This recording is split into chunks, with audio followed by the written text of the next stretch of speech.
دل خوش کر دیا ہے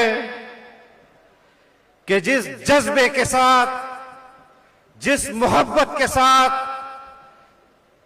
جس والہانہ عقیدت کے ساتھ انہوں نے شہید اسلام حضرت مولانا محمد ادریس رحمہ اللہ کے ساتھ اس اجلاس میں شرکت کر کے اپنی محبت کا اظہار کیا ہے، میں آپ کے لیے دعا گو ہوں کہ اللہ رب العزت قدم قدم پر آپ کو اس کا اجر عظیم عطا فرمائے اور حضرت شیخ کا مشن جس کے آپ امین ہیں، اللہ تعالیٰ آپ کو اس امانت کی لاج رکھنے کی توفیق عطا فرمائے، آپ کو سرفراز اور کامران فرمائے۔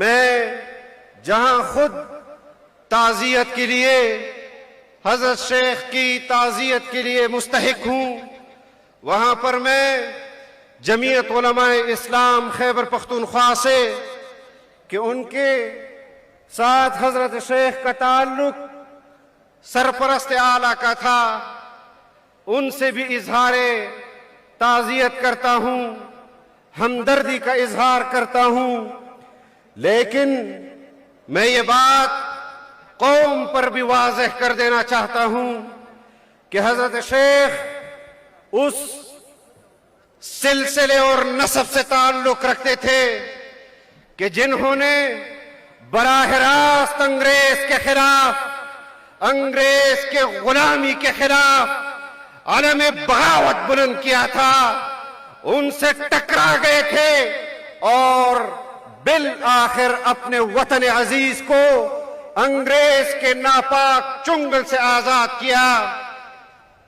انشاءاللہ آج اس کانفرنس میں ہم ان سے عہد کرتے ہیں کہ آپ نے جو امانت ہمارے لیے چھوڑی ہے، آپ کے اس امانت کو اسی طرح بلند رکھیں گے جس طرح آپ نے اس امانت کو سرفراز اور سربلند رکھا تھا۔ افسوس کی بات ہے کہ آج ملک کے اندر بدامنی عروج پر، معاشی بدحالی عروج پر، سیاسی عدم استحکام عروج پر، آج لوگ اپنے معاش کے لیے دربدر ہیں، امن و امان کے لیے دربدر ہیں، آواز بلند کر رہے ہیں، لیکن پاکستان کے اندر کسی صوبے کا حاکم امن و امان کی ذمہ داری قبول کرنے کے لیے تیار نہیں۔